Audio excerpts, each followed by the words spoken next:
Afternoon, everybody.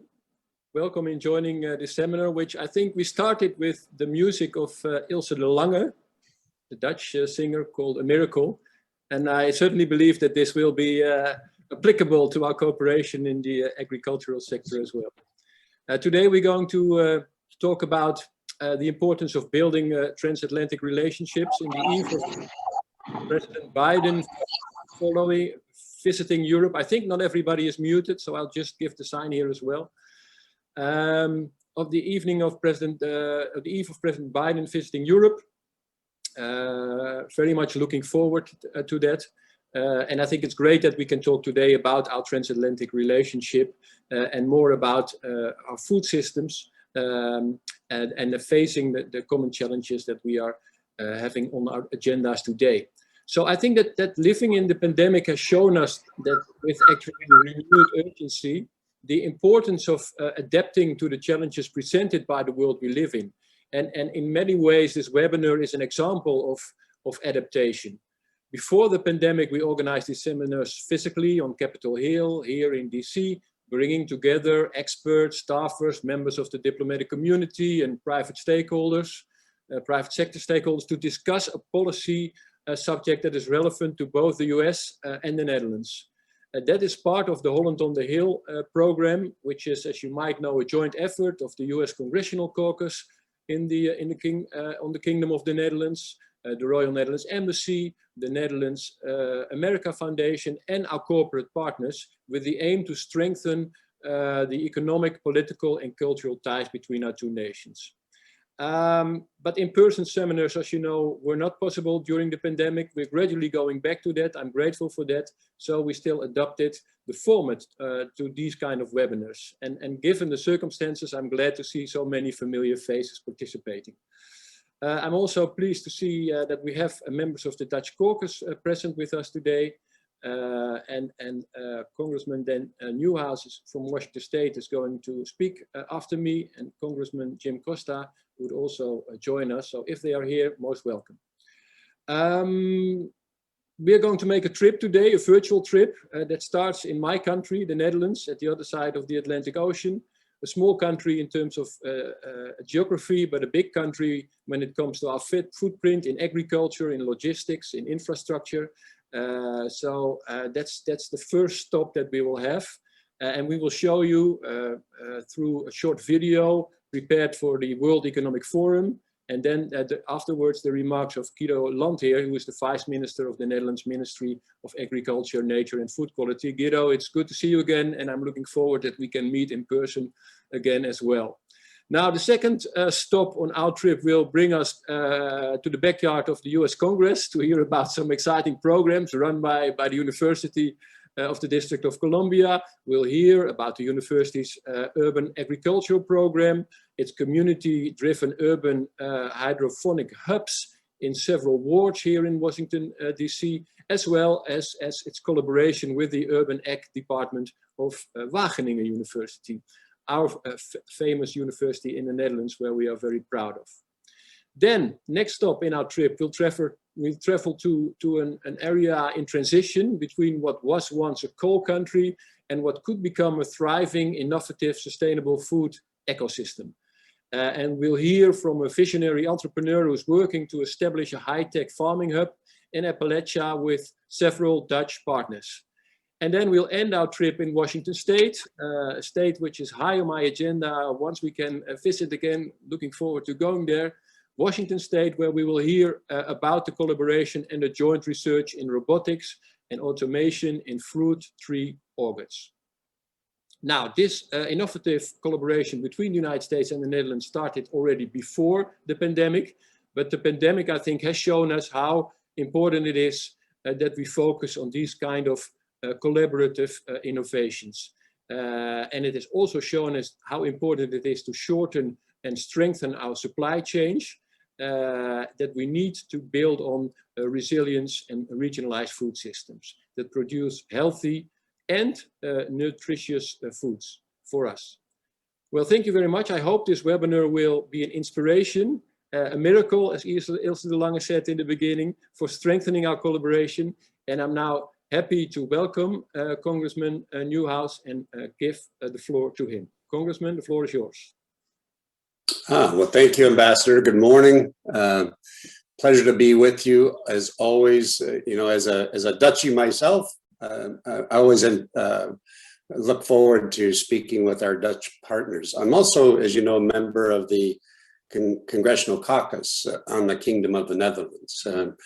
And also, you may not know this, but I'm chairman this year, I'm very happy to tell you, of the Congressional Western Caucus. And so, and also as a farmer, I think today's topic of sustainable agriculture is certainly the one that is very interesting to me. Now, we all know that sustainability doesn't only look at producing better, but it's about producing more with less. And I certainly know that people in the Netherlands understand that. And also here for generations, farmers and ranchers in Central Washington, as well as throughout the United States, really have understood that, and that in order to continue our collective job of feeding the world, we must work together to conserve one of our most precious resources, and that's our land. So sustainable production within the ag community, it's not just a focus or something we're interested in for a short time. It has become a way of life. It truly is. I'm very pleased to have been recently involved in some key pieces of legislation. I'd like to share with you some of them, and I think that they will help facilitate more sustainable agricultural practices for both of our nation's farmers. The Conservation and Innovative Climate Partnership Act of 2021 is the first one. And the second one is the Continuous Improvement and Accountability in Organic Standards Act.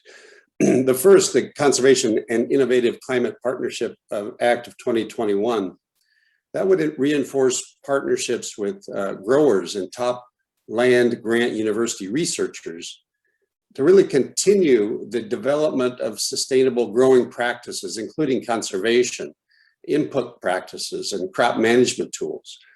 You know, farmers, as you know, are already responsible stewards of the land. And this legislation empowers producers to voluntarily adopt practices that suit their individual needs while enabling the federal government to build on the successes already taking place in agricultural communities. I sponsored this act so that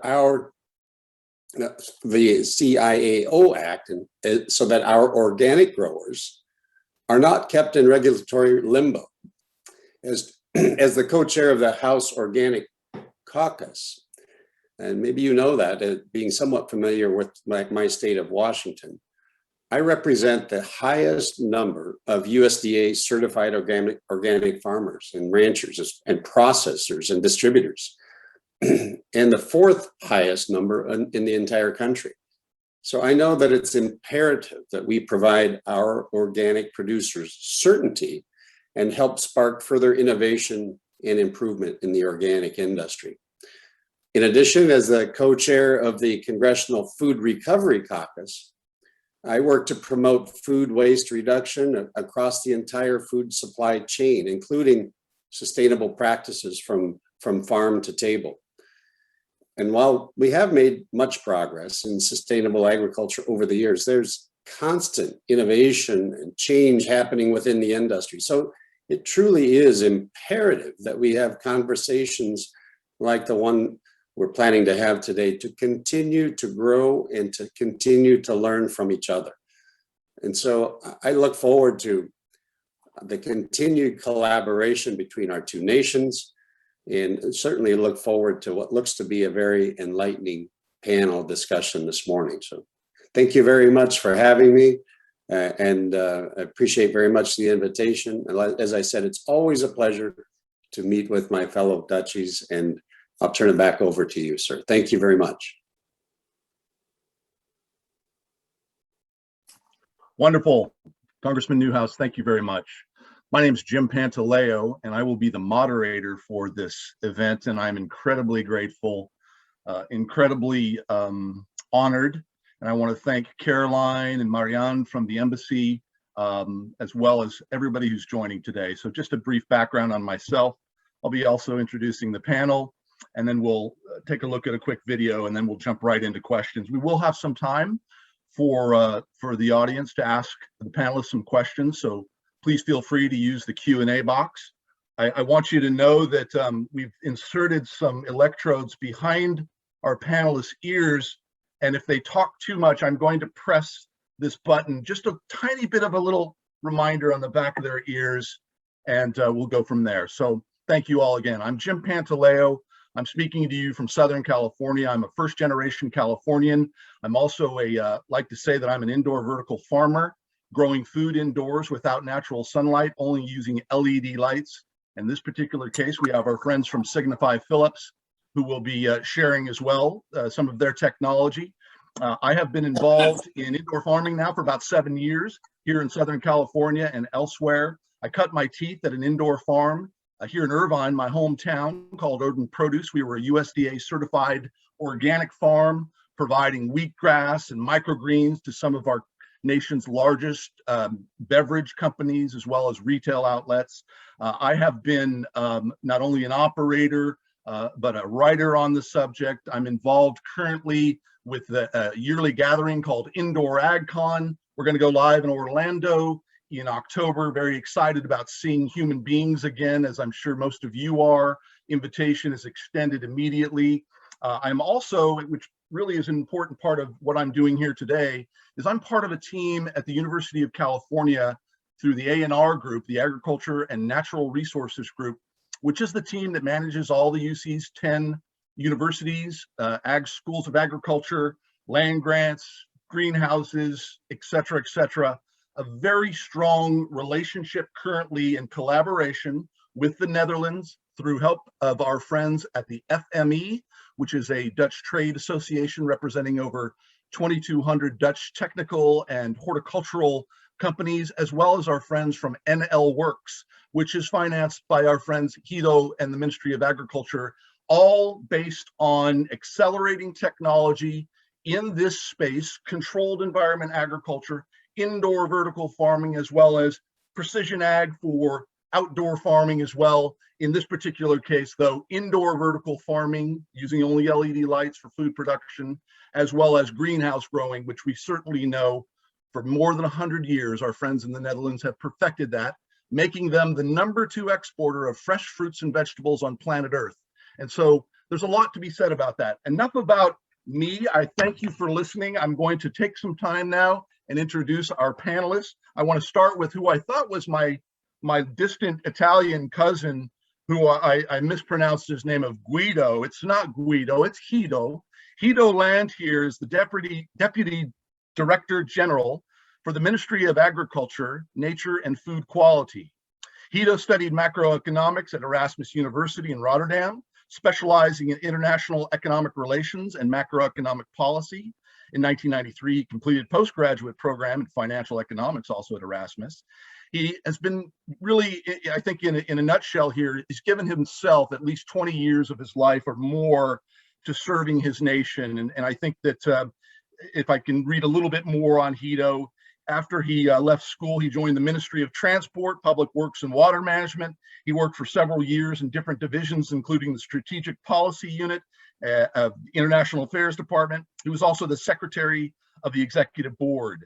He is, at that time, really, again, digging deeply into what's happening in the Netherlands in terms of governmental programs. He worked for the Directorate General for Civil Aviation and Freight Transport as head of the Market Access and Regulation Unit. He was responsible for a broad range of complex dossiers, including the Netherlands bilateral air transport negotiations, the Dutch state's position, including a member of the negotiation team on the KLM Air France merger and the privatization of Schiphol Airport. No small feat there. In 2006, he moved to the Ministry of Economic Affairs, where he held various management positions in the fields of telecommunications and energy. Until early 2015, Mr. Landheer was director of the Top Sectors and Industrial Policy Department at the Ministry of Economic Affairs. He was responsible for a wide range of topics, including national industry policy, and was involved in national industrial dossiers, including, which I'd like to hear more about this one, the Joint Strike Fighter Program. From 2015 to the summer of 2019, Mr. Landheer was the Director General of Foreign Economic Relations at the Ministry of Foreign Affairs and responsible for developing a new strategy of economic diplomacy of the Netherlands. In this period, he led many delegations for trade missions to countries all over the world. And in 2019, he moved to the Ministry of Agriculture, Nature and Food Quality. And a fun fact on Guido is that he is the chairman of the Dutch cricket club Quick, which I investigated. They're over 125 years old. They're also a football club. And I know it's been 11 years since you guys went to the World Cup, Guido, but we're keeping our fingers crossed, okay? That is our friend Guido Landheer. It's wonderful to have him. The next individual I would like to introduce is Dr. Sabine O'Hara. Dr. O'Hara is a teacher, mentor, researcher, and administrator committed to improving the lives in underserved communities. She currently leads an innovative PhD program in urban leadership and entrepreneurship at the University of the District of Columbia, which is the only public university in Washington, D.C., and the only exclusively urban land-grant university in the United States. Prior to her current appointment, she served as the founding dean of the College of Agriculture, Urban Sustainability, and Environmental Sciences, aka CAUSES, and led the university's efforts to build a cutting-edge model for urban agriculture and urban sustainability that integrates training in the agriculture, environmental, and health sciences with practical aspirations of students and residents to embark on successful careers in the green innovation economy. Dr. O'Hara, among many, many accomplishments, holds a master's and doctoral degrees in agricultural economics and environmental economics from the University of Göttingen in Germany. She holds an affiliated faculty appointment with the Working Group on Institutional Analysis of Socio-Ecological Systems, easy for you to say, at Humboldt University in Berlin, and is the past president of the International Society of Ecological Economics and the U.S. Society for Ecological Economics, and is a member of the International Advisory Board of the King Abdullah Aziz University in Jeddah, and served on the editorial board of several academic journals. So just a real underachiever there. Dr. O'Hara, it's wonderful to have you. Thank you very, very much. The next gentleman that we have on our list is somebody that I think you guys have heard a little bit about. He's just been in the news a tiny bit recently, and that's Jonathan Webb. Jonathan Webb is the CEO and founder of App Harvest. He's a Kentucky native and a University of Kentucky graduate. Jonathan is turning his dream of high-tech farming hub in Appalachia into a reality with App Harvest. Bravo, Jonathan, absolutely.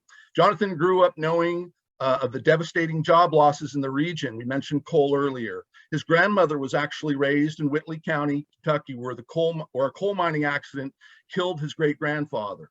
Jonathan strives to work alongside the hardworking men and women of Central Appalachia and build a resilient economy for the future. And you're doing that right now, Jonathan. Good on you. In 2019, Endeavor, the world's leading community of high-impact entrepreneurs and founders, selected Jonathan to join its worldwide entrepreneurship network.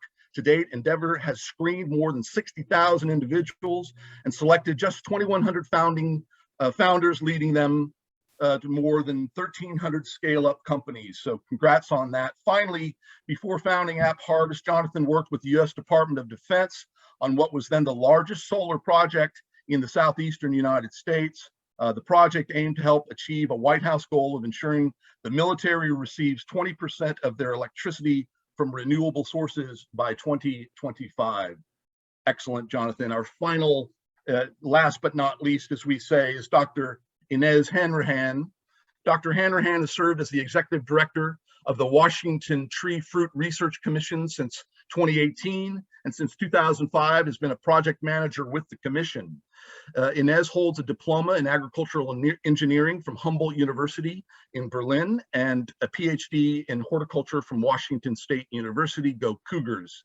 Her professional background in practical and academic horticulture encompasses research, teaching, and consulting for the past 20 years. Dr. Hanrahan's expertise includes the management of scientific projects such as apple post-harvest physiological disorder prevention, optimization of cropping and storage systems for palm fruits, management of plant material evaluation from breeding programs for commercial suitability, and applied food safety research.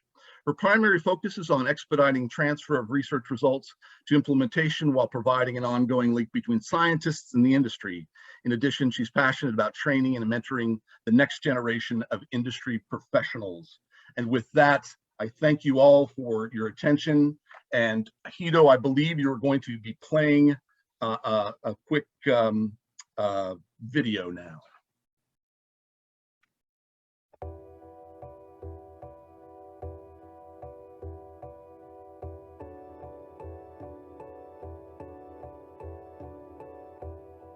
Holland is pretty crowded. Our land is quite expensive. Labor is expensive. So we have to be as efficient as possible. We have to be more efficient than others to compete. And that competition drives innovation and technology.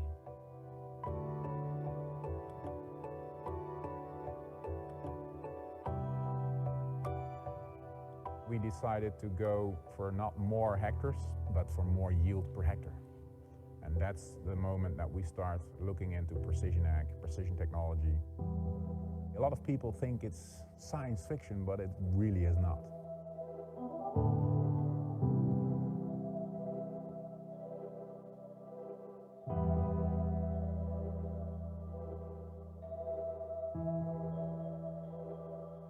We have only 14.5 hectares and we're producing around 100 million tomatoes a year. The idea about this greenhouse is we even use less water, we use 50% less energy. Our tomato plants grow in a hydroponic system, so we know for sure that everything is clean and we can steer everything very precisely. We use all the new techniques and all the innovations with a minimum impact on the environment.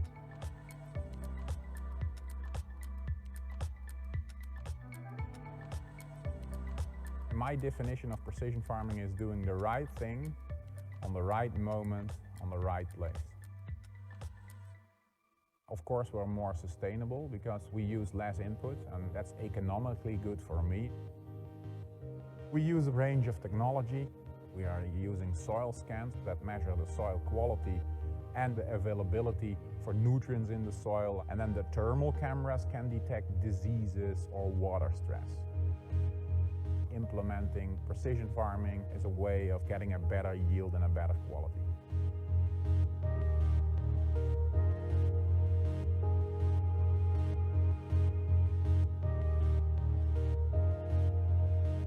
I still believe that farming is the job of the future. There will be more people, more amounts to feed, and less area. We have to expand the yields of our food that much that we actually need the precision farming to do that. Sometimes sustainable solutions are costing a bit more on the short term, but on the long term they should be more effective, and that's actually what we are seeing. You need to have the guts to invest in those kind of things for the long term.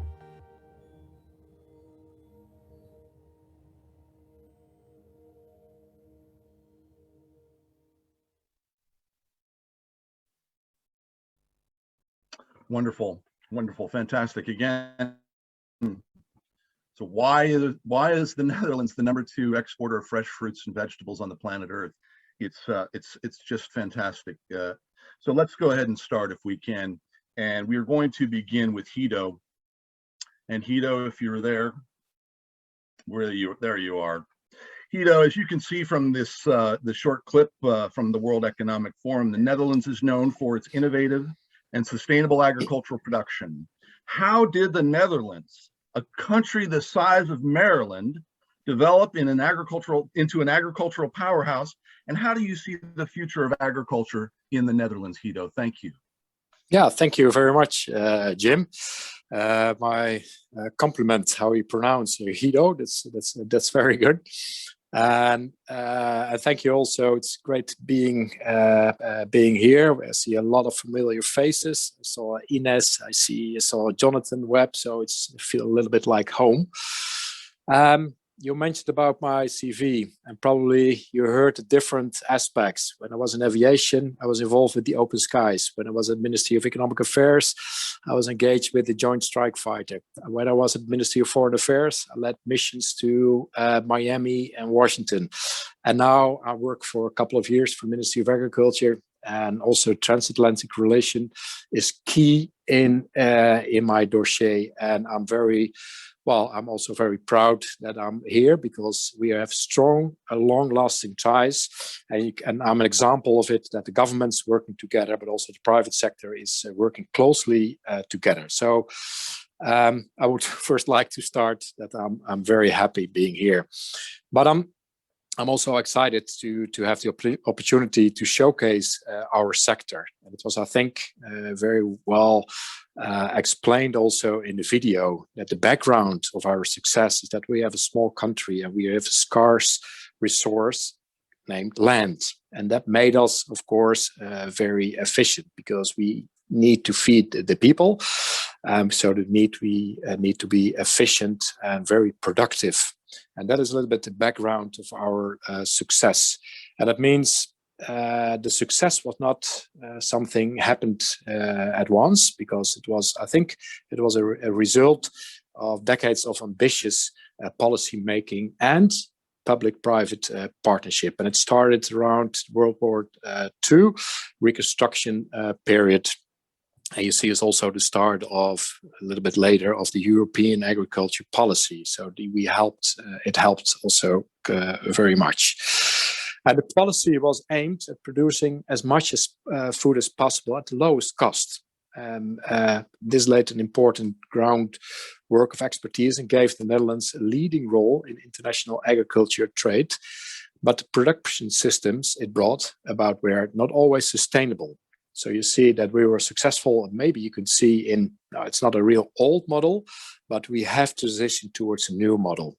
Very successful in production, less successful in nature, biodiversity, and so on. And we are not the only country in the world, but because of our scarcity of our resources, you see that the borders are very close. So we need to do something, and that is also the background of the policy of our ministry to be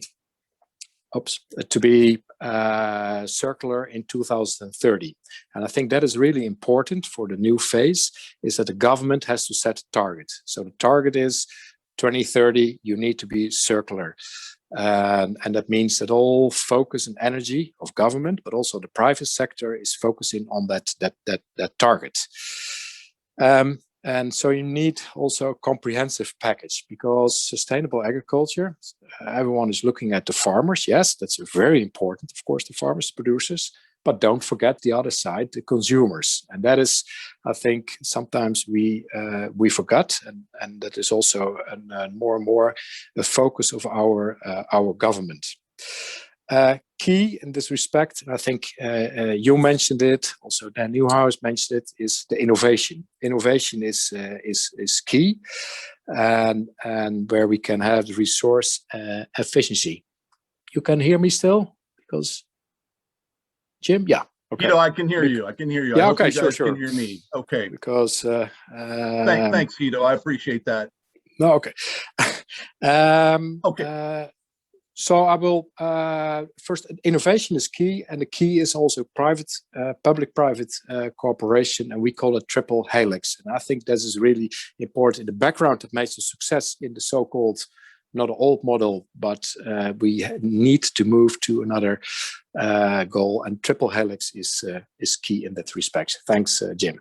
Thanks, Guido. I appreciate that. And I'll just mention real briefly here, guys, what we talk about in terms of controlled environment agriculture, indoor vertical farming, obviously what Jonathan's doing, and Guido's mentioning resources being scarce. And we all speak from the same hymnal, in that by 2050, our planet will probably have an additional 3 billion people, bringing us to about 10 billion people.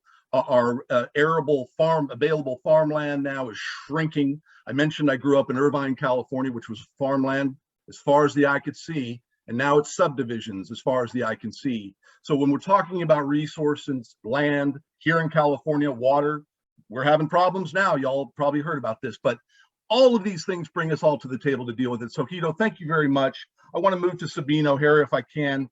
Sabine is a former dean at the College of Agriculture, Urban Sustainability and Environmental Sciences at the University of BC, District of Columbia. You are very familiar with the challenges of the production of healthy food in and near Washington, D.C. One might even say there are food deserts in that area, if you will.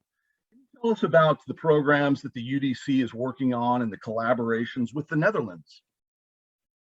Yes, thank you for having me, and thank you for these wonderful introductions already. You know, when you compare the DC metro area with Holland, then you will discover that there are a lot of similarities in density, which is, it seems odd, right? But you might say that what we do in Washington, D.C. in terms of just the population density, the scarcity of land, how expensive land is, there are a number of similarities. And so I always say to my students, you know, all Holland does by comparison to the United States is urban agriculture.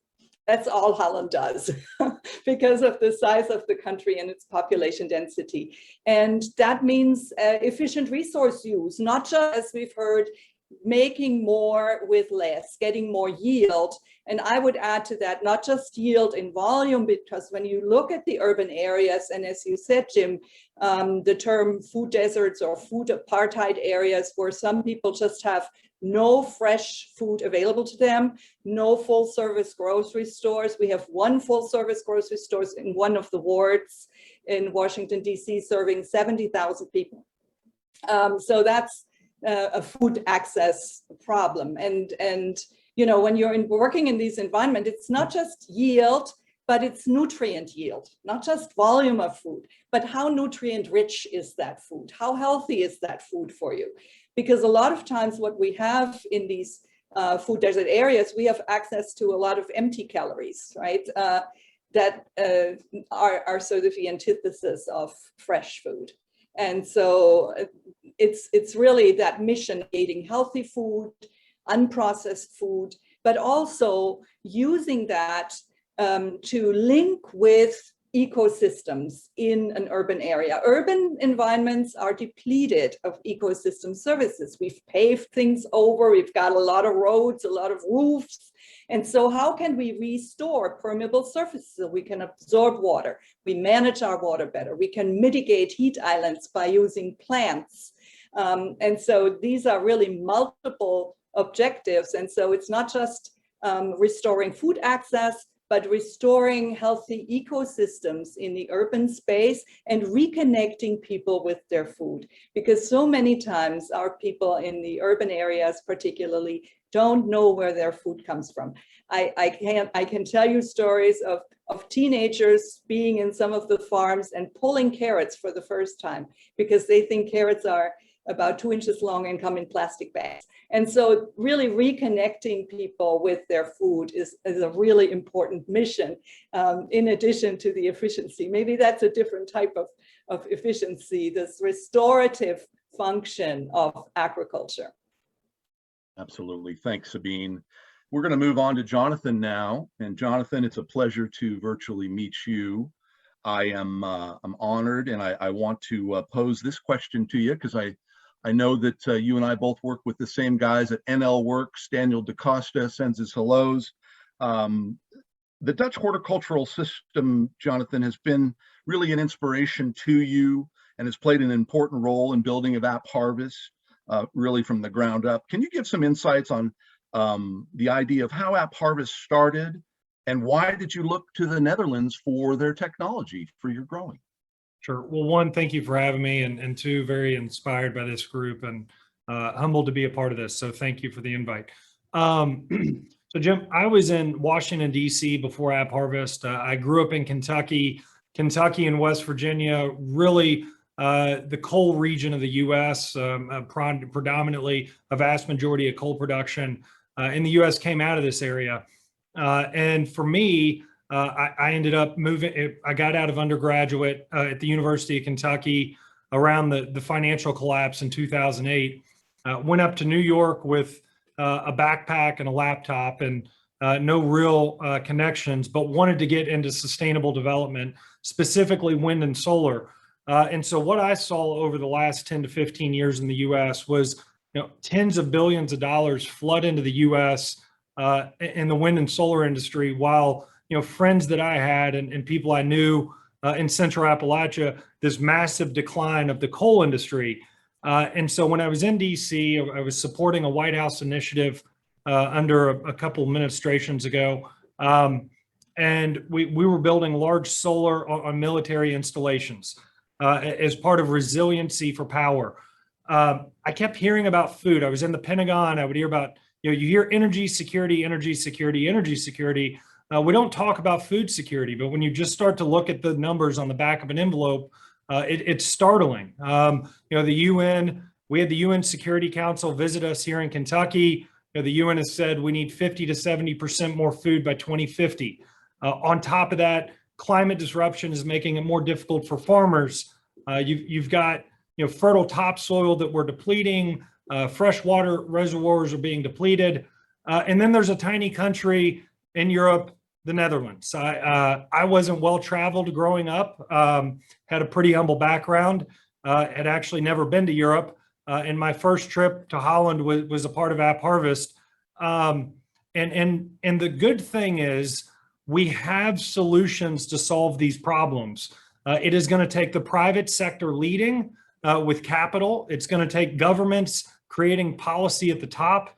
And it's going to take universities changing curriculum. But for us here, it was really an aha moment of the Dutch have what we need. We just need to bring it here at scale. And our goals at AppHarvest are pretty bold. We want Central Appalachia to be one of the largest produce hubs in North America.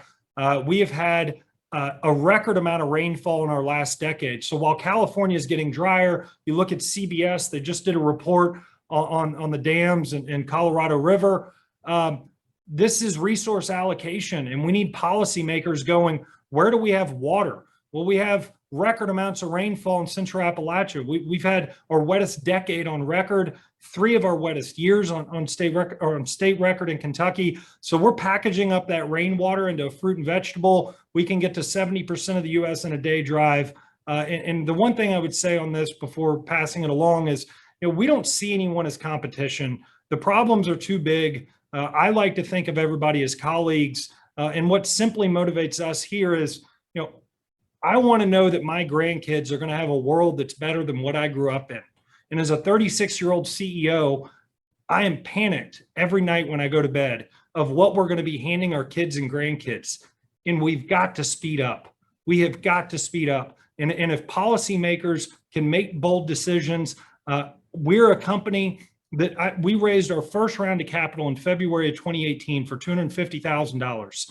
This year, we just closed on $500 million, and we went public on the NASDAQ. Private sector does not need to be a problem. They can be a part of the solution, but it's going to take companies leading, it's going to take capital leading, and it's going to take policymakers. And we look forward to working with you all in the years ahead, because we're not going to solve this overnight. It's going to take a lot of hard work for decades to come. Amen. Amen. And you don't have to tell Representative Costa about water. Him being from the Central Valley, Fresno, certainly knows what happened during our last drought, where you drive up Highway 5, if you've ever driven up California, you see actually large wells going down to the aquifer to pull that water, and that's certainly not sustainable. So thank you, Jonathan. Let's move on to Inez Hanrahan. Inez, as Executive Director at the Washington State Tree Fruit Commission, you work hand in hand with tree fruit growers in Washington State. Can you tell us a little bit about your commission and also the focus of your collaboration with the Netherlands? And in fact, what are the challenges in your sector? Sure, happy to do this. So welcome, and I come to you from Washington State, which is in the Pacific Northwest, in the far left corner, if you look on the map of the United States. So, and for those of you that are not familiar with Washington State, we are the leading US producer for apples, pears, and sweet cherries. And the Washington Tree Fruit Research Commission is a state commodity commission. We have a really rich history that spans over 50 years. And ultimately, this commission was founded by the growers in Washington State. And what their goal was is they wanted to bring automation to tree fruit growers. That was their goal in 1969. And to this day, our motto is that we want to provide innovative solutions for a profitable and sustainable industry.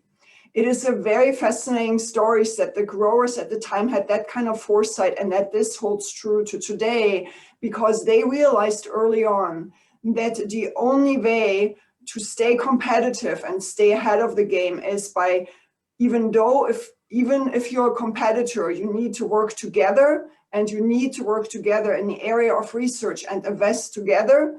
And that will ultimately give you a leading edge, and especially in the area of technology and automation.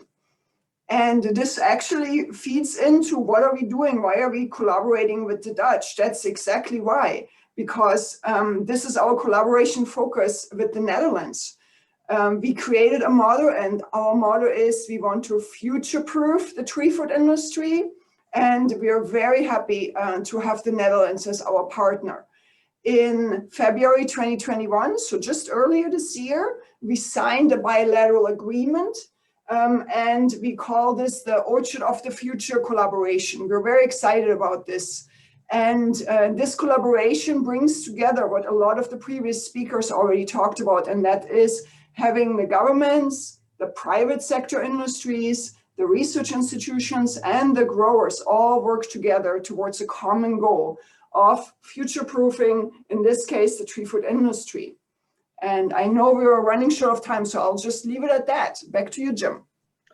Yeah, no, thank you for that. And as I appreciate that, and we do have about 16, 17 minutes, and then we're gonna ask the audience some questions. But, you know, I really think that when we talk about those that are gathered here, and we talk about the technologies from the Netherlands, again, based on resources, whether it's land, water, or otherwise, I think we reach that point where there's kind of a question about opportunities. So we're gathered here today because we're looking for opportunities, and I certainly don't want to speak for Congressman Costa or Newhouse, but one would think that when they think opportunities, they think about jobs, they think about workforce development, they think about how they can help their constituents. And so ultimately, in this question, Guido, I want to ask you, and I'll ask the same of the other panelists, what opportunities, Guido, do you see for sustainable agriculture, controlled environment agriculture, precision ag, if you will,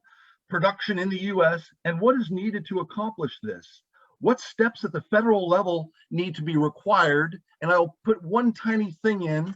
Yesterday, Secretary Vilsack spoke for about a half hour about some pretty solid funds that are coming from the new administration to go towards this. But in your view, what do you think needs to happen transnationally for us to take advantage of those opportunities? And what do you see as those opportunities?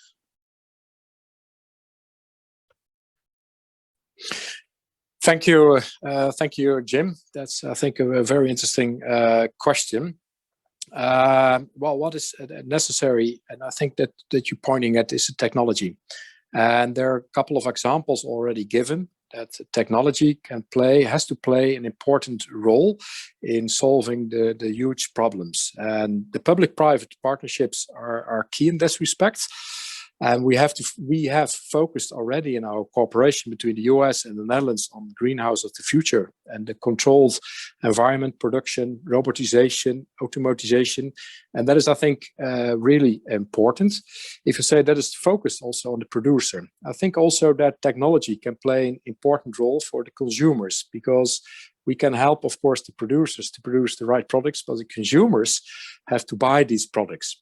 An important part is, of course, the issue of labeling. And in labeling, also technology can play an important role. That is, I think, important. Another thing is, you see it already, that's interesting, that technology and agriculture together, an AgTech, that is important. We focus also now in the Netherlands, and I think also in the US, is getting it more and more interesting also for policymakers, is what we call the nexus: energy, water, and agro-food, because they are so interlinked. So that means that also the policy has to be focused on this nexus. And you see that there are a lot of linkages where also private sector on these boundaries are making new innovations, which is really key. So I think a final point is where we can learn also as policymakers from each other, is exactly where you pointed at the state secretary said about funds. Because funds are really important on the national level, on a government level, to help the producer to make the decision. And I think it is also a responsibility of the banks to play an important role in this respect. So you see, public-private partnerships is key. Let's make a focus on the nexus, and finance is really key in this whole respect. Thank you, Jim.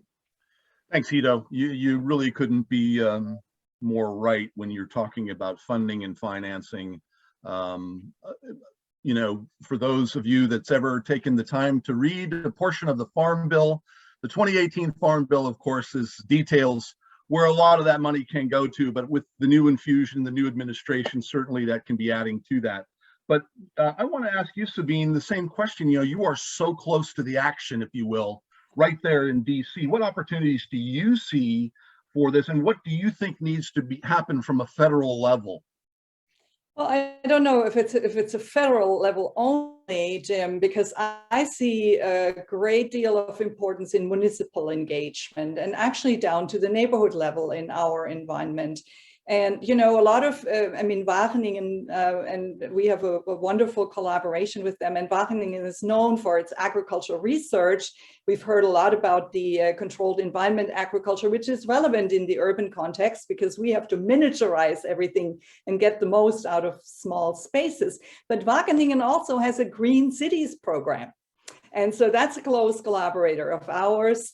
How do we engage people at the local level, at the neighborhood level, even, you know, that scale? Because sometimes these impulses for what needs to happen in terms of policy need to come from really engaging people at the front end of the process, rather than saying, okay, we've got this all figured out, and now you all, you know, agree to it. There is some really interesting work going on, not just in terms of technology transfer, but transfer about knowing social processes. How do we engage diverse populations? How do we take you know, their interests and needs into account? And you'd be amazed. Some of the focus groups we've done east of the river, as we say in Washington, D.C., in some of our most underserved neighborhoods, how knowledgeable people are about green technology. They want to get off the grid. They want to have solar, not just solar. They want water filtration at the neighborhood scale, and they want local food. So we don't have to spend all that time and money on cold chain and transportation and whatnot. And so it's a lot more than the technology. It's also about the process. How do we hear what people have to tell us? Yeah, absolutely. I think that's fantastic. Jonathan, I want to pose the same question to you in terms of opportunities. Clearly, there are many for you, but I guess the other half of it is where do you see federal engagement in your life, if you will, for App Harvest and beyond? So completely agree with the last speaker. And for us, we're going high, low, high all at once. We're working with community leaders on the ground. I'm personally meeting with high school principals to, you know, get technology into classrooms while also working with our governor. I'll be in DC in 2 weeks, meeting with senators on both sides of the aisle and cabinet secretaries. So we take this incredibly seriously and believe for us at App Harvest, we're not building a facility or multiple facilities. We're building an ecosystem, and that ecosystem has to involve every stakeholder in order to really create those lanes of collaboration. First, I would say to everybody on here, we would love to host you in Kentucky. Our governor is actively involved. He's made ag tech the #1 economic development priority for his administration. And in the spring of 2022, we'll be looking to host a global conference here, and would love to have as many folks come in. But yeah, again, what is the obligation of a company? So we at AppHarvest are one of 4 public benefit corporation and B Corps on a public exchange. We're on NASDAQ. And I don't just have fiduciary responsibility to my shareholders or investors. I also have a responsibility to other broader stakeholders that include community, environment, people, employees. And for other CEOs that are not doing this, they're being lazy. They're not doing the hard work to look out for their company, and they should be fired and replaced. It is our obligation as CEOs of large companies to engage all stakeholders, and the ROI on that investment is tremendous. We have invested heavily at 5 high schools in Kentucky. We'll be at nearly 15 by the end of the year. It is the best investment we've ever made. We've put container farms at the high schools where they can grow a leafy green on their iPhone or iPad, operate software. They're learning a skill, but they can take that food home with them at night in very underserved areas that don't have fresh fruits and vegetables. And the amount of support that we have garnered off of that, you cannot quantify in an Excel file spreadsheet. We have community leaders picking up the phone, making those calls to Congress people, making those calls to senators. And we truly believe that it's a top to bottom, bottom to top approach, that we cannot just focus on the stakeholders at the top. We have to get communities engaged. And for anyone that wants to kind of unravel the AppHarvest model in more detail, we'd love to invite you here and show you what we're doing. And hopefully we can see that spread across the US and outside of the US.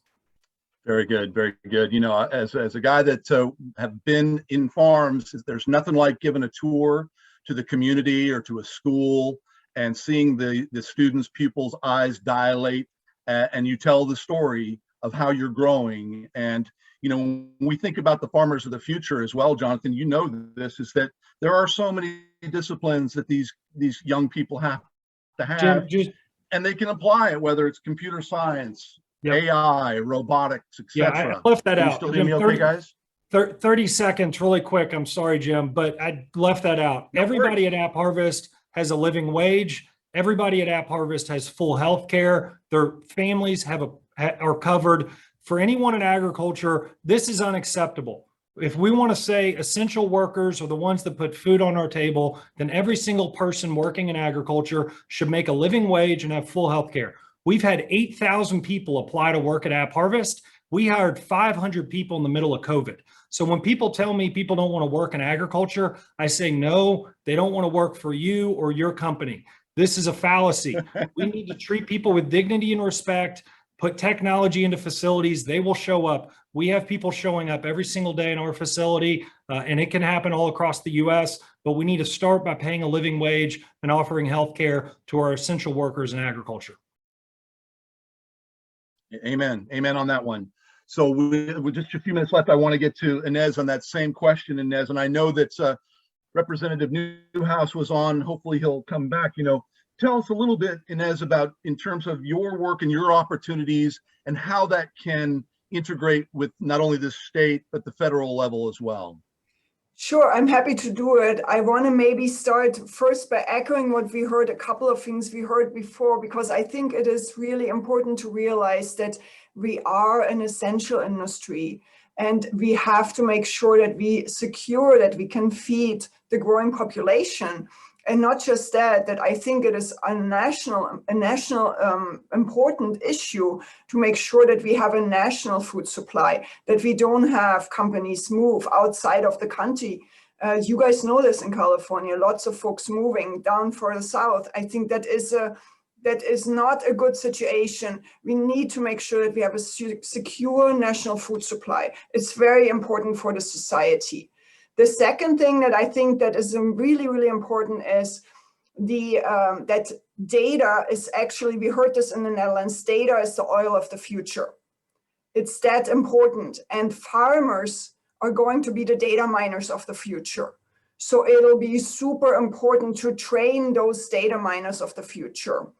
And not just those guys, but also to retrain folks, because that basically leads to what the gentleman from App Harvest said. It creates a vibrant rural community. So that is very, very important. I think there's two other things that are really important, and that is we do need continued support at the land-grant universities. The infrastructure is dilapidated. We need to have that support to rebuild those land-grant universities, especially the research and extension centers, which are often off campus. They're falling apart, but this is where it happens. And also, what else is at these research and extension centers? The extension offices, the local extension offices, the extension agents are the ones that are gluing it all together between the farmers and the universities and society. So these are programs that really need to have heavy investment. So we need to support the education, the land-grant universities, and ultimately invest in the communities so that we have our data miners for the future that can provide our essential food that we do need. Thank you, Naz, and I couldn't agree with you more. And as I was saying, in terms of those farmers of the future, and again, big amen to Jonathan Webb on a living wage, critical and key. But we talk about those disciplines, and Sabine, you well know this, is that whether it's computer science or frankly, biology, or, again, focusing in on the key technologies of artificial intelligence. I will do a plug for my friends at Ag-I Technologies that are working on some very, very smart technology.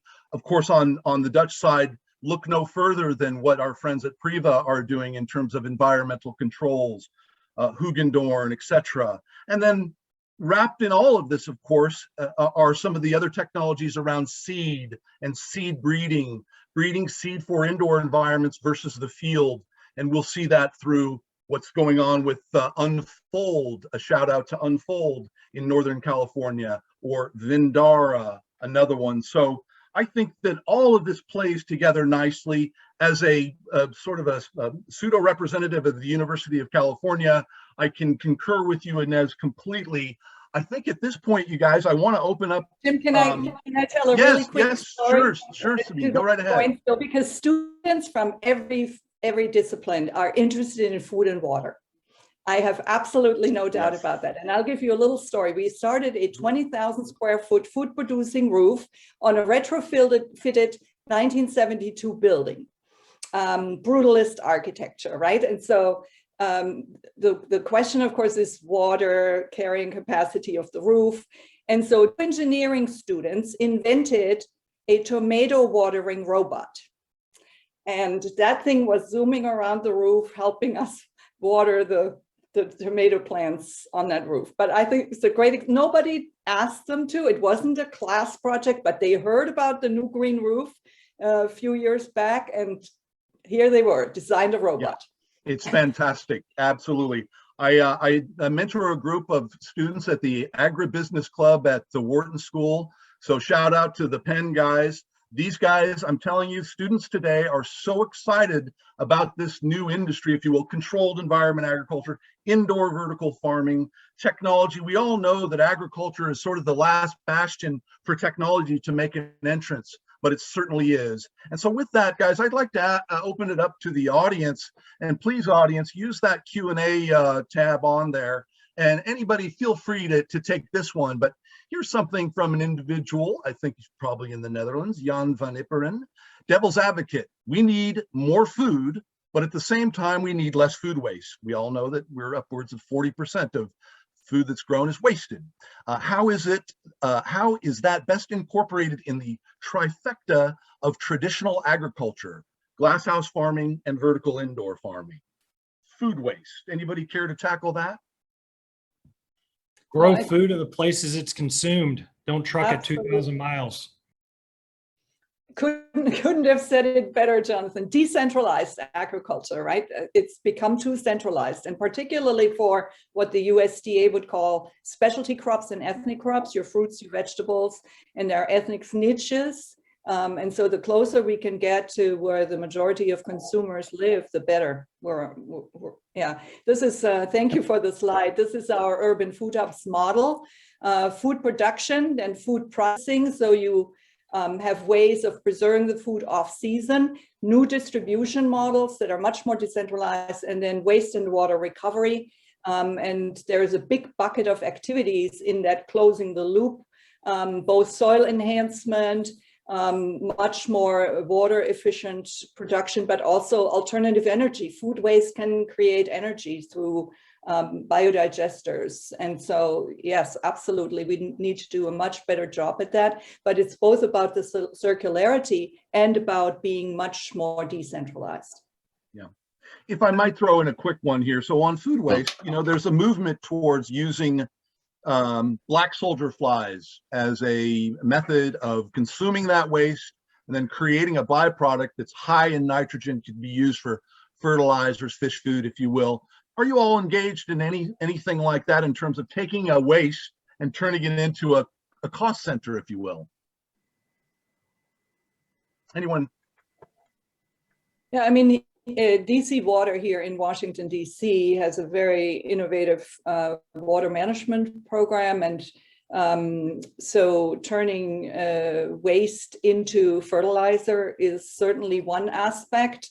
But we also look at a lot of recirculating system where water is captured, water runoff is captured. So before it's released, we use the heck out of whatever remaining nutrients might be in that water to recirculate it for maximum nutrient use. Jonathan?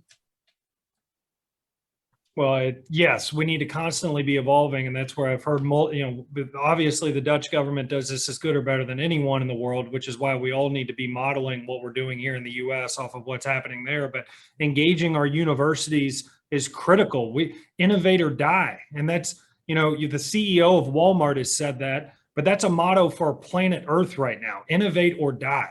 The clock is ticking.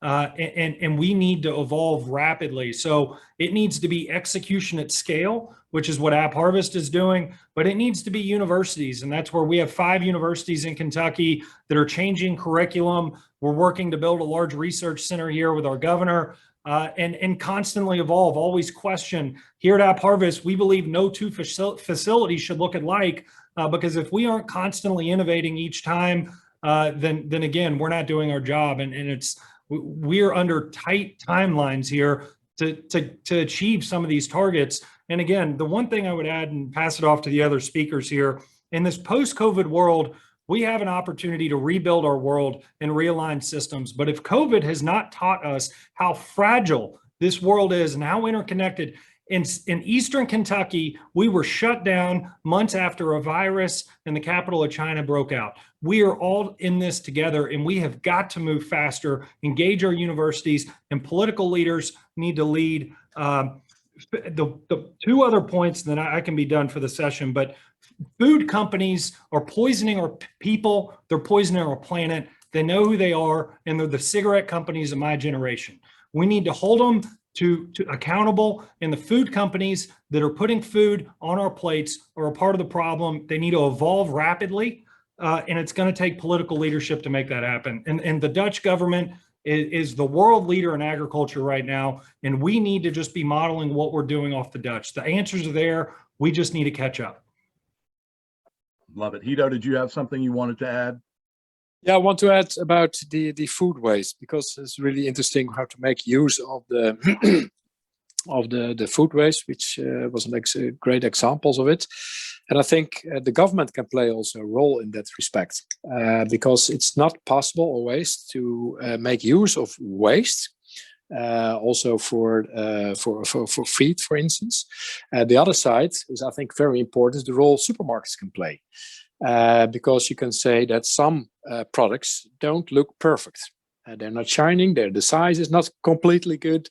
Then they throw it away, or they're not buying it for the farmers. So I think that the supermarkets, for instance, the retail in general, can play a role also in this respect. And what you're saying, the consumer, the supermarket, the producer, the government, we all have to, we need to play a role in this respect, especially also the private sector, because everyone, I think, right now has an app on his iPhone or Samsung or whatever, where you can where you can eat products who were not sold today. You can have it in the evening or the next morning.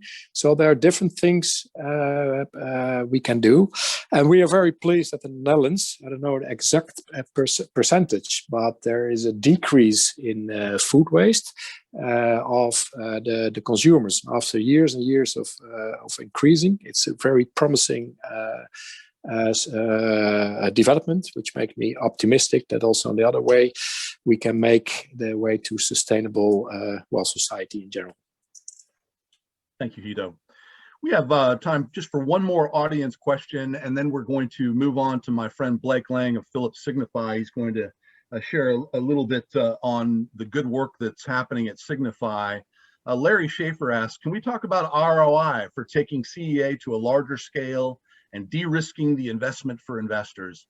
Larry, that is the, to put a number to it, the $64,000 question, my friend, in that we're clearly in a nascent market right now. You have a lot of funding and money going towards this. And I'd like to bring up a quick point. I saw Jonathan, I want you to jump in here too. You just demuted yourself, is that think about also some of these larger farms, if you will, that could be a part of the actual energy grid, where in fact you'd be able to float municipal bonds to help you fund some of these. But Jonathan, I know you're going to say something. Go for it. We believe it's the third wave of sustainable infrastructure. Controlled environment agriculture. 20 years ago in the US, it was renewable energy. Every coal company in the US has almost gone bankrupt.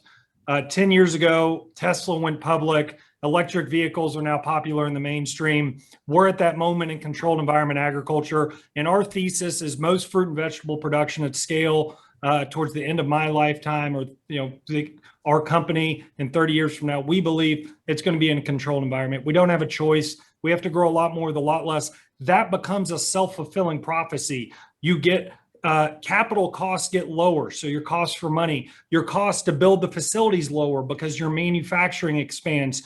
Signify, open some of the largest LED lighting manufacturing in the US, and your cost of lights are going to plummet. It becomes a cyclical cycle that feeds on itself, and it's going to take executives, policymakers, and universities leading. But the cost can come down, and then at that point, we're competitive to where we can keep it low for a consumer who's ultimately buying the end product of the fruit and vegetable.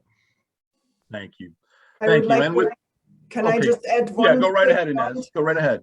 I really like this discussion. I want to just say one thing that I think we should all keep in mind, and that is we need to, as a specialty crop sector, we need to make sure that we are not plugging ourselves against each other. It is not that organic is better than this. It's not that indoor is better than outdoor, that urban is better than rural. Because the consumer gets confused. I really think it's very important as we frame our messages not to inadvertently do that to ourselves. We got to make sure we have a message that basically carries the basic idea that it's like we're all securing a healthy supply of healthy essential products.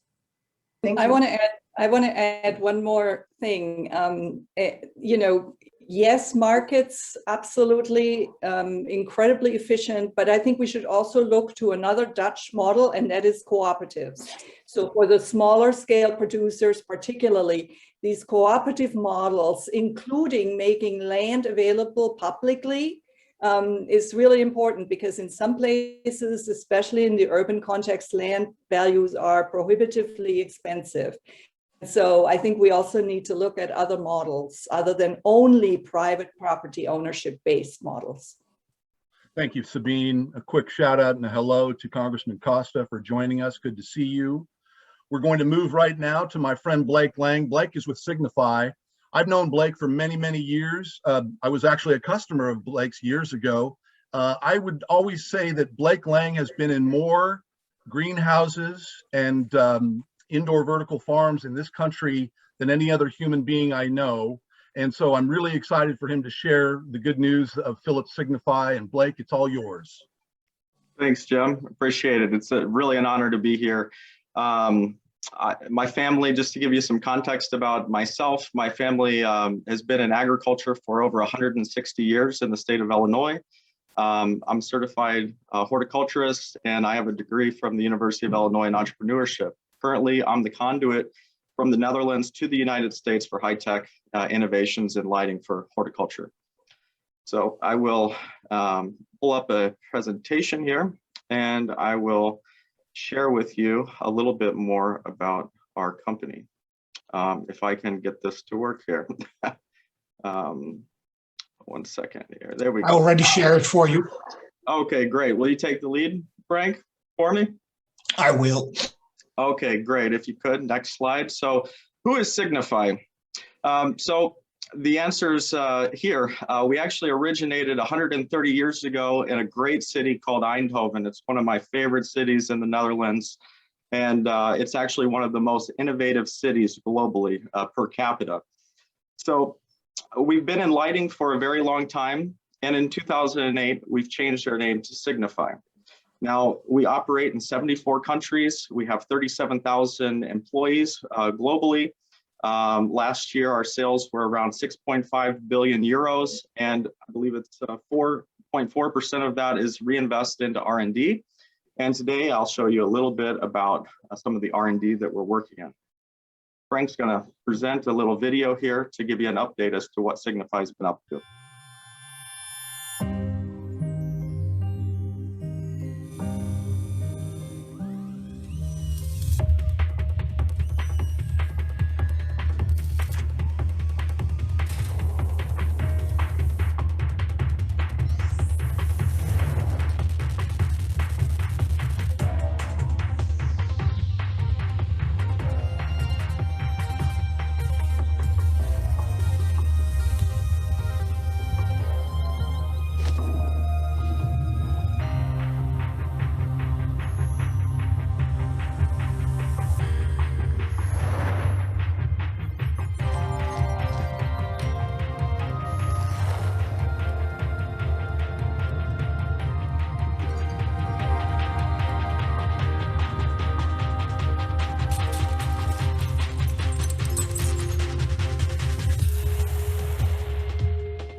Awesome. Thank you for that video there, Phil. Phil, if you don't mind, I'm having some issues with my presentation. If you don't mind popping that up real quick, and I can just go through the next slide.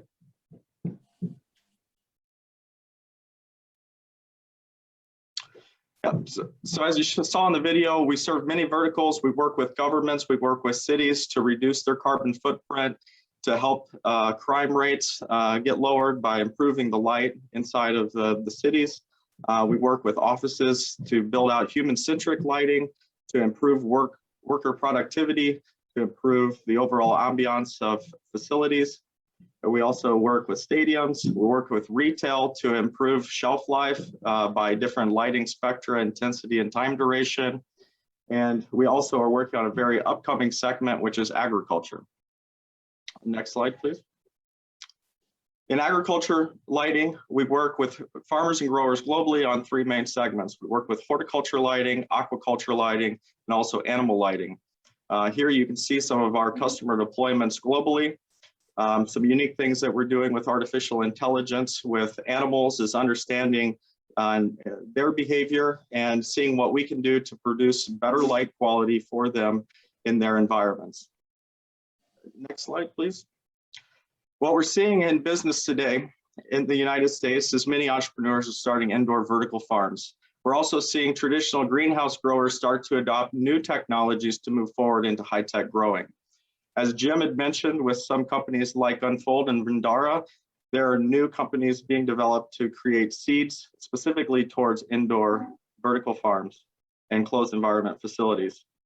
What this can lead to is year-round sustainable supply. What we saw during COVID, we saw a lot of people doing runs on retail stores, and what we can do from a local perspective is supply continuously to those retailers.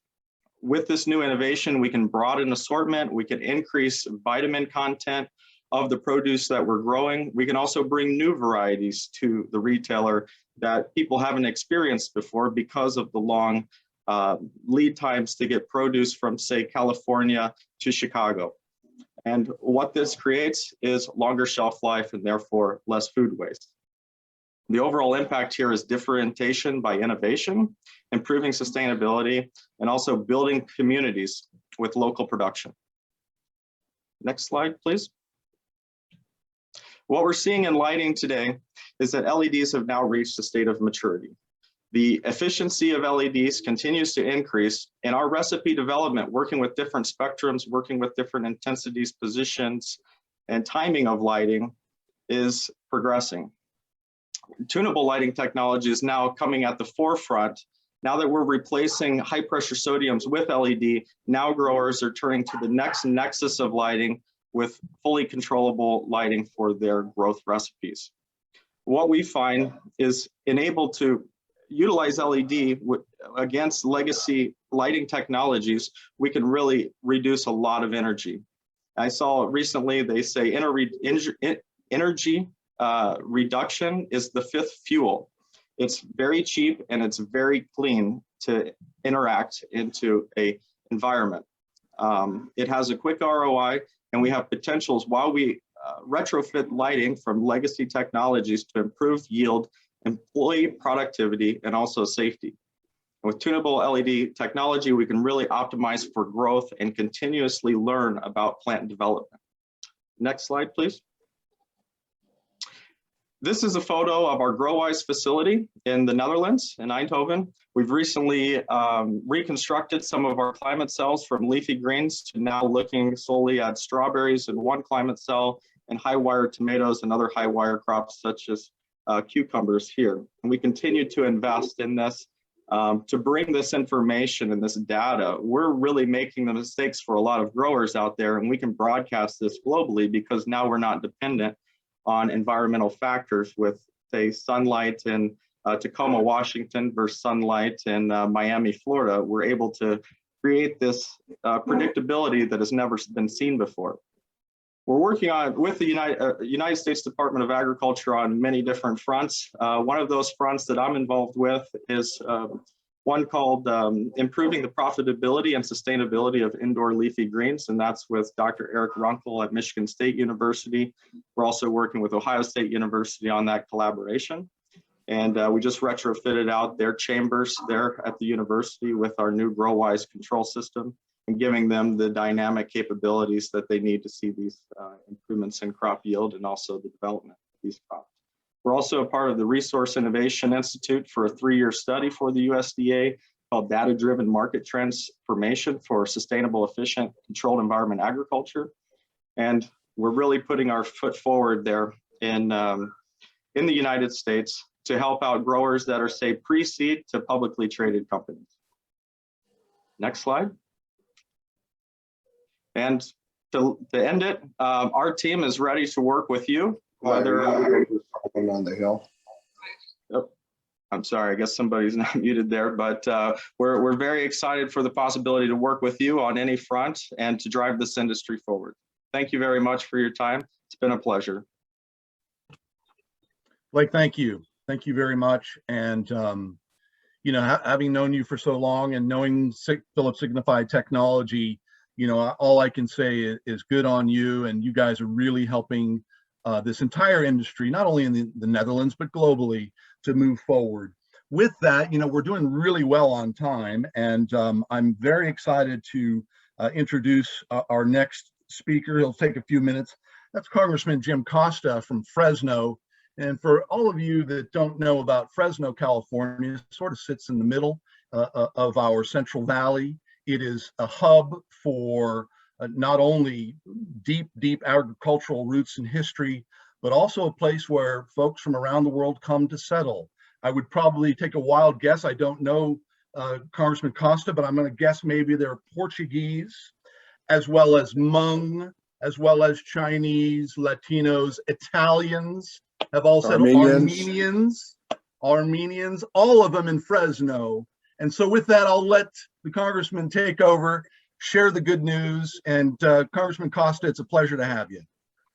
Well, thank you very much, Jim. And for all those who are participating on Holland on the Hill, it's my honor to be a part of this Zoom this morning. At least it's still morning in California.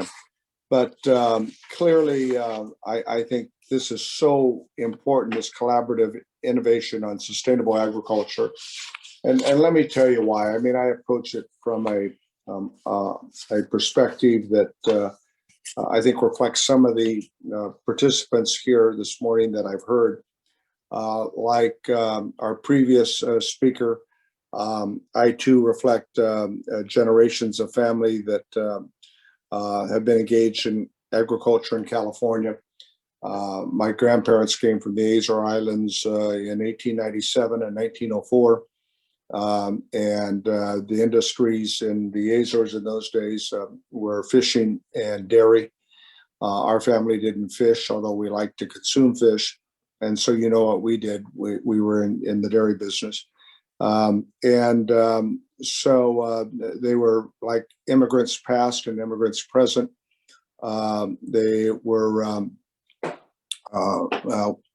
cow milkers, farm workers, and then saved up enough money to buy their own small dairy. And that, like a lot of other agriculturalists from Europe, from Asia, from other parts of the world that came to settle on the rich soils of the San Joaquin Valley to succeed. And I'm very proud of the fact that the farm, though it's changed dramatically, is still in our family, and that's my primary source of income. We sold the dairy some 30 years ago. My parents and my aunt and uncle passed on, but myself and my sister and my cousins. And when you small farm reduced acreage because you divided the property in California because of the incredible Mediterranean climate that we have here, the soils, you plant higher value crops, permanent crops as we refer to them. And so I grow almonds now. It's my primary source of income, and I only ask a handful a day. So I think I give that to you by way of background because I also chaired the Senate Agriculture and Water Committee when I was in the state legislature for many years, and now chair the subcommittee on livestock and foreign agriculture. And I think this intersection between Europe and the United States, which I think have done the most to develop advanced agricultural technologies, is so critical. And I want to again thank Holland on the Hill. I might add, I would be remiss if I didn't say the Dutch have had a very significant presence in California's agricultural communities. As a matter of fact, there's a bit of a rivalry. We produce almost 400 different crops in California, and half the nation's fruits and vegetables, number 1 in citrus production. Those are the oranges and mandarins you eat. And 70% of the world's almonds, 50% of the world's pistachios.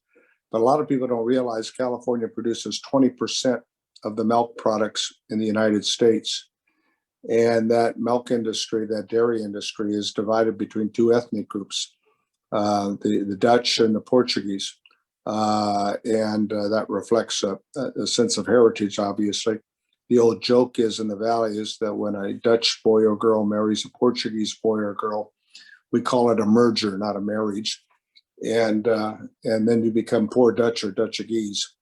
But the efforts to continue to focus on these changes, whether we're talking about vertical agriculture, I was very interested in the previous speaker, because it's clear that with 7 billion people on the planet a few years ago, soon to be 9 billion people on the planet by the middle of this century, that food, as I like to tell people, is a national security issue. It's a security issue not only in the United States, but in Europe and around the world. And you add to climate changes and the impacts of climate change and our ability to provide sustainable, and I underline the word sustainable, agriculture that is environmentally balanced with diets that reflect, human needs, and not only the adaptation of technology, but also the demand by consumers of organic production, which has really exploded in California in the last 2 decades. People's dietary habits that want to be gluten-free. There's a whole host of changes. I mean, I don't farm the way my father farmed, nor my grandfather. And Guido mentioned earlier the need to focus on the nexus between energy, water, and agriculture. And that's what we're trying to do here in California. We're in extreme drought conditions right now, and 99% of California's agriculture is irrigated.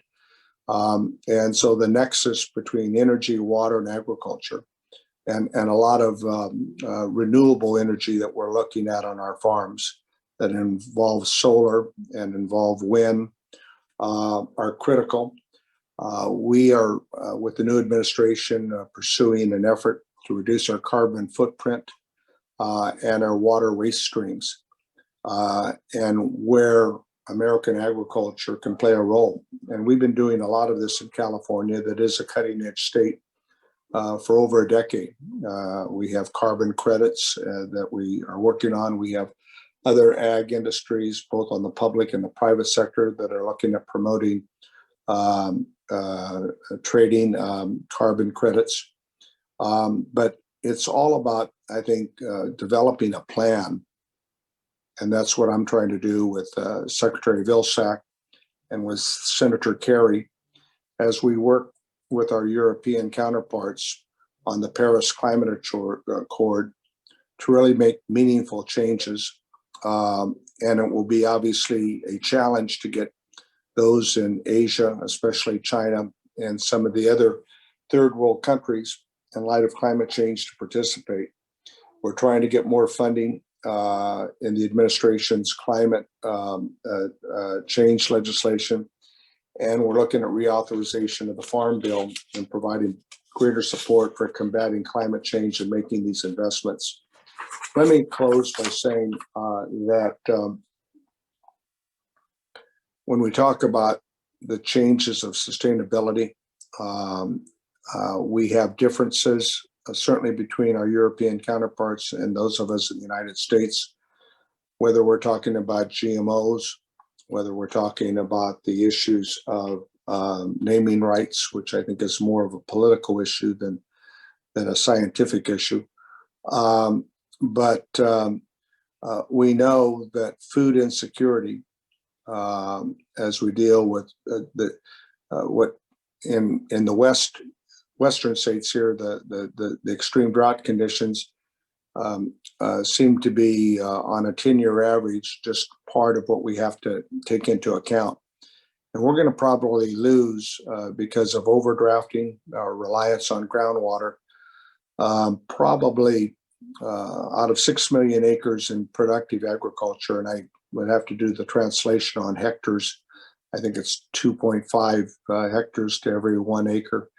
But we're looking at potentially losing between 1 million to 2 million acres of very productive agricultural land in California because insufficient water availability to get our groundwater in balance. And so this comes on the heels of a potentially previous dry season we had between 2012 and 2017. We know that climate change and science is clear that humans have played a role.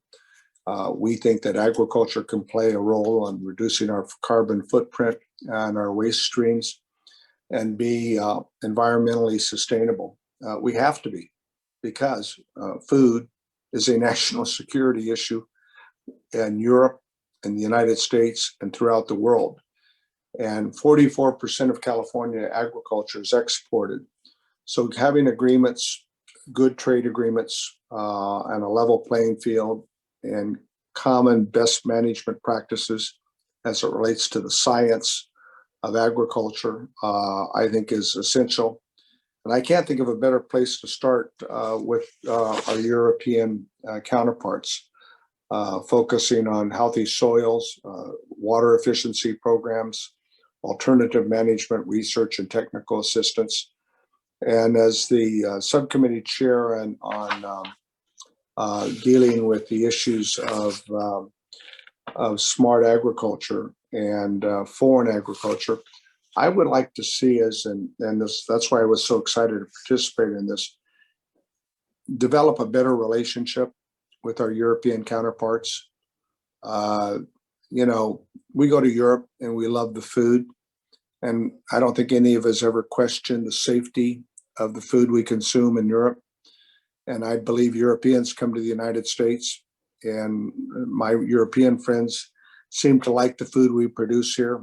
They like coming to our grocery stores and seeing a lot of European foods being sold there. And so I think we got to be practical when we determine how we can better cooperate and collaborate, realizing that climate change is going to continue to change and impact our productive, the most important resource that we have, which is production of food. And in the West, we say where water flows, food grows. And so the nexus on these issues are critical. Thank you very much. I've spoken way too long, but I really appreciate the opportunity to continue to have this conversation. It's so very, very important from my perspective. Congressman Costa, the pleasure and the honor is all ours. You and I are the only Californians on this call, and I certainly look forward to sharing more with you about what's happening in our state with respect to lots of interesting companies moving here. Gotham Greens, Sensei Ag building big greenhouse facilities in Northern California. Plenty, the indoor vertical farms, building a big 100,000 square foot facility in Compton, California. So I've been to Plenty's facility in San Francisco, and good stuff. Looking forward to visiting it in Compton. It's amazing. Good stuff. No, that's fantastic. So thank you very much. And again, I'd like to thank Guido Land here. I'd like to thank Dr. Sabine O'Hara. I'd like to thank the affable Jonathan Webb, as well as Dr. Inez Hanrahan. And big thanks also to our friends at the Embassy, Mariana Vaz and Caroline Feitel. Blake Lang from Signify, thank you very much, my friend, and everybody that joined us today. This is the beginning of a wonderful relationship to continue. And thank you all very much for joining us today.